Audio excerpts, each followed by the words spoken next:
dear creatives, welcome back to another free tutorial learning how to make key art. So I want to say a very big thank you to every of our family online who has subscribed to this page. Thank you so very much. And if you're yet to, please don't hesitate to click the subscription button so as to get notified of our videos as they drop.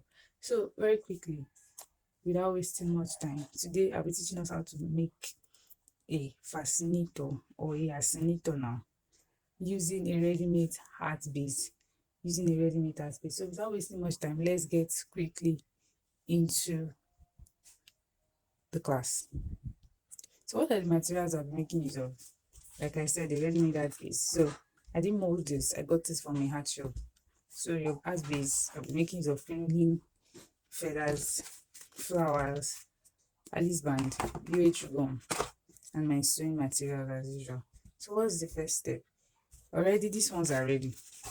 So all you want to prepare is your crinoline. So because the crinoline is not yet made, I have not crafted the design I want to use it to do. So the first thing I'll do is, now I have 2 yards of black crinoline here, and I'll be using everything. So the first thing I'll be doing is to remove this thread at the tip. I'll be removing this thread at the tip of my crinoline. After pulling it, I'll then begin to shape it into whatever design I want to use it to do. So as you can see, I already removed this. Now this side is now looking like this. Why did I do that? So as to make my work look very neat. Now it's not everybody that removes it, but for the sake of the neatness of the work, I will encourage that when you are working with crinoline, you should use it. So the next thing I'll do is to trim out this my edge that is fraying out.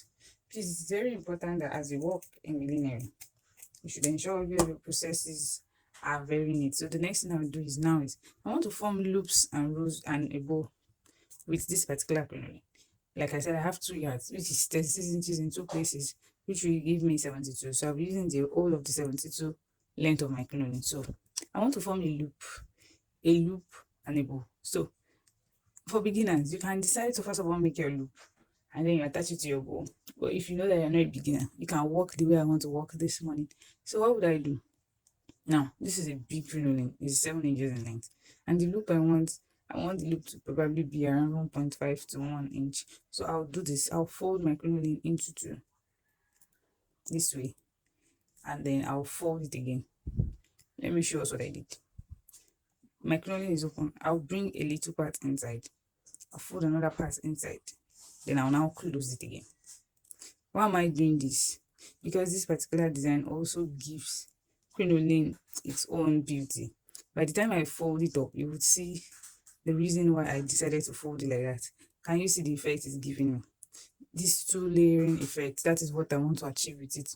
1, 2. I want it to fold up on top each other like this. That's the reason why I decided to make it like this. Now, let me say this quickly. In millinery, there are certain arcs you might not know about, but we do. Why am I saying this is because now somebody might be like, why doesn't she take it to the ironing table and Kuku use iron to, shape it into what she likes? The reason why I'm not doing that is because I want the fluffy effect of my crinoline to still stay in the design. If I wasn't wanting my fluffy effects to stay in the design, I would have done just that, but I want my fluffy effect to stay in the design. So now that I've gotten my fold type, I'm going to first of all tie the edge as usual. We're going to tie the edge. If you're a beginner, just follow the steps. It's not so hard. I'm going to tie the edge with needle and thread, please. Now, it's not a must that you use black thread. You can use fishing line. Fishing line is more sturdy than using thread. After tying the thread, I'm going to cut it. If I was probably not vlogging, I was just going to walk it through at once like that, but so that people that are watching or beginners can be able to grasp what I'm doing. That's why I'm doing this. So I'm going to leave this part and trim out and also cut my thread. So as you can see, I already reduced it. Now I didn't cut it entirely because if you cut it entirely, it's what the wire working you remove. So what will I do next? As usual, I told us earlier, I'm just going to fold it. Now I'm still going to be having my fluffy effect. That fluffy effect is what I'm after. That's the reason why I'm not ironing. No, I want the fluffy effect to still be there. So I'll do that and then I'll fold. I'll fold to form my first circle. When I fold to form my first circle, I'll have it this way. So for the sake of beginners again, I'm going to now sew it down. If I wasn't vlogging, like I said, I was just going to work all at once. I'll just roll it, create my second and third loop on and on like that. And then I'll make my bow. But because I'm vlogging and I want everybody to understand each step as I go, that's the reason why I'm going to be taking my time out to teach us. So what will I do? I've used my needle to hold it. I want to tie the base of my thread. So I'm going to do that. As I have folded my first circle loop, what am I going to do? I'm going to sew it. Why am I sewing it? So that as I am folding the other loops, that first loop will not lose. Crinoline that you did not manipulate or just form into something that will stay. It's likely to always lose. So now, this is it. I've done just that. I'm going to pass my needle from underneath again.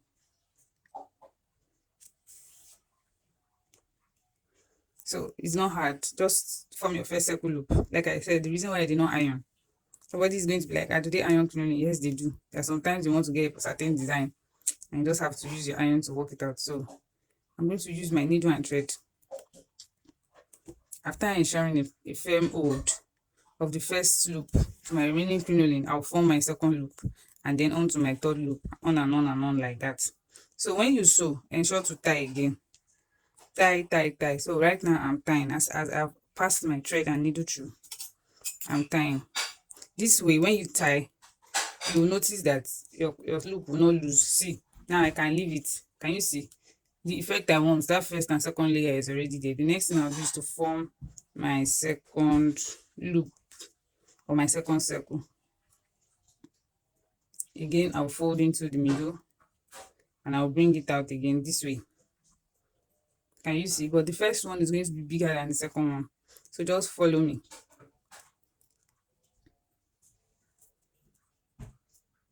Can you see? Just take your time to arrange. Don't worry. Don't be in a haste. It's going to form. So form it, and after forming it, I'll put it under the same place that I sewed. And then I'm also going to attach it. Now, can you see the effect I'm having? This is what I want to achieve, and I've already achieved it. Can you see this? So this is the beauty it's giving us. What will I do again? I'm going to do the same thing like I did that first time. And note, I did not cut out the thread. Please, when you are working like this, don't cut out your thread. I'm also going to what? Pass and tie. I'm going to pass my thread through, sew it, and also tie it. So more like you're learning how to create a loop to in this particular tutorial. So, and let me say this, you can use only a loop to make a fascinator. You just use to look for your crinoline base if you're yet to. And if you don't know how to, our basic courses are available. You can do well to click the number on the screen or reach out to us via any of our social media handles so that you can be a part of the class at a very, very, very affordable rate.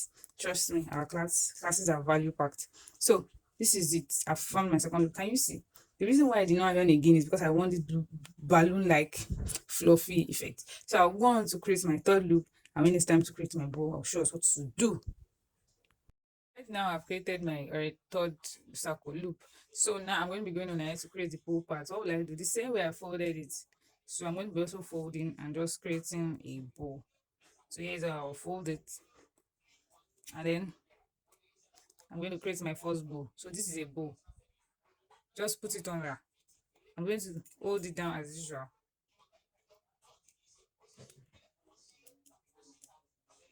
I'm going to sew it. And after sewing it, I'm going to create my second bow part.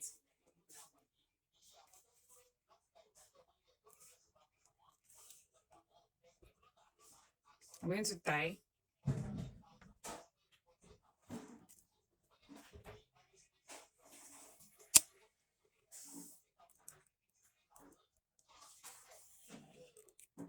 So that when I leave it, it can stay. So this is how it's looking like. Can you see? So this is what we have. So I'm going to go on to create the second one, and then we have, by that time, our crinoline part of our Hatscinator design will be ready. So I'm done with it. So I've created my bow, and this is what it looks like. So the next thing I'll do now is to attach it to my art base, just the way it's lying on it. So that's how I'm going to do it. So because I'm here to place it on my Alice band, by the time I want to place it on my Alice band, I'm looking for the right placement. But because right now it's still on my art, and the art has an equal base opening up, I'm just going to place it anywhere I feel most comfortable. So I've decided to place it around here because this is the part of the art that is going to be staying up, showing people the design. So I'll be placing it here, and then just with my needle and thread, I'll be passing it through as usual. So I've gotten my actual placement, and it's going to be laying on it just this way, the way I put it. That's how I want it to be. So what will I do? I'll pass my needle and thread from under the art brim, this particular point. I don't know if you can see it. I'm really close to the camera. This is my needle. I'll pull it out and I'll pass it through my art. Remember, it's going to be staying on it this way, just this way. So I'll pass it through my art, my crinoline. Sorry, I'll pass it through my crinoline. So this is how it's going to be sitting on it. So I'm going to pass it in and out like that until I have firmly attached it to my art brim. So you can see it's not hard. As a beginner, you don't have to go through the process of trying to mold the art base before you make a hat that is looking so beautiful and something that you can actually sell and make cool money at. So this is what we have. So the next thing I'll do now is to attach my feathers and also attach my flower. So now somebody will be saying that I've not made use of the gum since. Is it possible to make a hat without a glue? Yes, it is very, very much possible. And that is the reason why I used to tell my students or anybody that has seen my video that I would even advise that you make use of your hand more rather than using gums, because by the time the weather becomes hot and when the person using the art uses it for about multiple times, the art is likely to remove because of too much glue, too much glue. So right now, next thing I want to do is to put my feather. So I want my feather to sit on it this way while my flower sits on my feather. So my feather is going to be giving me something like this effect. Let me raise it. So this is what it's going to be giving me while my flower stays on it this way. So I hope you can see. So this is how I want it to look. This is what the final look will look like. So what will I do here now? I cannot sew through my feathers. So I'll be using my UH. This is the point where I'll be needing my UH. I'll just place my UH on the place I want my feathers to stay, or at the back of my feather. I'll put my UH here. I'll allow it to get a bit aerated, solidified. I'll place it, I'll wait for it to dry. I'll do the same thing for other ones, and then I'll add it to my art. So right now, as you can see, I already attached my feathers. So I use my gum and then I just pass my thread through one twice so that I can just hold it down. So I don't want it to remove.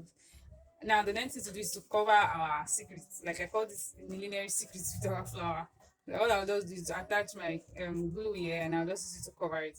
Why is this? I cannot leave it bare like that. It won't make my work look very neat. So what am I going to do? What I did to my feather is what I'm also going to do to this. I'm going to I'm going to put my glue and then place it on it just this way. So this is what our art is going to be looking like. At this point, you can't sew, so just use your glue. That's the beauty of, using your glue. So I'm going to be using my glue now. I'm going to be using it to, I'm going to be putting my glue on this place. Now somebody's wondering, what is she doing? Yes, I'm trying to restructure my flower such that it will sit down properly. I don't like how it was, so I had to restructure it by myself. So I'll just place it this way across. Now I didn't place it like this straight. Now I want to place it across like this. So this is what it's going to look like. So let's get on to doing that. So you are going to put it very well and you allow it to dry. Please, at this point you have to be very careful because this is the finishing part of your work. Any mistake here will just make you look like someone that doesn't know what he or she is doing. So I already attached it and this is what it's looking like. So our heart is ready. So you can see this is looking very beautiful. So let me just give you a quick inspo. If you're looking at the money is going to be too much, but I want to try. Oh, well, I don't think I spent up to 10,000 naira on this art. Except if you want to get the big UH. If you want to get the big UH, you might be spending more than that. But personally, cost price, I didn't spend up to 10,000. So why am I telling you people this? You might feel like, she's on the social space, she's not supposed to say. I'm saying this so that I have to encourage those that might be like, I don't think I have the money. I don't think if you keep doing that, you will not stand up, you will not learn anything. So now the next thing I want to do is to attach it to our Alice band. If you have been watching my videos, I think I have taught us how to place our art on a Alice band if you don't have a mannequin or you don't have any head you want to use to test it. And how do you go about that? You measure the entire length of this thing, which is about 14.75. You divide it by 2, you get the midpoint. Away from your midpoint, you will measure 2 inches If the person's head is big, if the person's head is not too big, you measure 1.5. Let me show us again. I think after now, whoever, when I want to place it, I'm just going to place it straight, and I'm going to refer to my previous videos. So yeah, from here to here, 14.75. See it. This is it. 14.75. 14.75 divided by 2. That's going to be giving us 7.325. This is it. So this is the midpoint of our Alice band. Can you see? So away from your midpoint, you measure 2 or 1.5. This is 2. So this is where you'll be sitting your heart. Now, I want my design to show such that by the time people are seeing it on my client's head, it's going to be looking very beautiful. So this part will be down while this part will be up. By the time I place it on the mannequin, people will see what I'm saying. So what am I going to do? The part that's going to be up is the part that's going to be staying here, this way. So I'm going to now be attaching it to it. So you might not understand what I'm trying to say until I fixed it on my Alice band. So let me go about fixing it on my Alice band and then show us what to do. How do you fix on the Alice band? Just the normal way, every normal way to fix your art on your Alice band. So on this part that I marked my 2 inches, that is where I'll be sitting my design exactly on this place. I'll sit it here. I've not cut out my needle and thread. See, it's still there. So I'll sit it just here, such that by the time my client sits it on her head, it's going to be facing this side. Mind you, Alice heart placement includes you finding the right side of your heart that is going to be your client's head is going to be sitting. You know, when a man is working with a man is going to be on her left hand, so her heart is supposed to be on her right. So that is the reason why this part will be up. So when she wears it on her head, people will be able to see the design. So this is how I'm going to fit this. I'm going to fit this here, attach it so true, and then now you can use your UHU, but I really do not advise. That's the reason why I make use of my hand most times. So I'm going to just sew it, pass it round, put it this way. Let me show us. I've not cut it, so I'm just going to pass it, bring it out from underneath, and use my hand to manipulate it. At this place, you have to be very careful so that you don't spoil what you already fixed to it. So right now I'm done fixing my Alice band to my heart, and this is where I placed it. So the next thing I'll do now to cover this expose is to use a black felt. It's also called wadding. I'm going to apply my AHU on it, and then I'm going to use it to cover it properly so that there's not going to be any part that is going to be exposed. So once it's dry, I'll cover up, and after covering up, I'll show us how it looks. So my felt is already dried a bit, so I'm going to be using it to cover the part that I sewed, that I joined my Alice band to my art. So I'm going to use it to cover it so that no part of my sewn part will show. So this is what we now have. So this is what the finished look of our heart looks. So this is what we have, and this is how neat and good looking our heart looks like. So I trust you have learned something new in today's class. Till I come again, see you.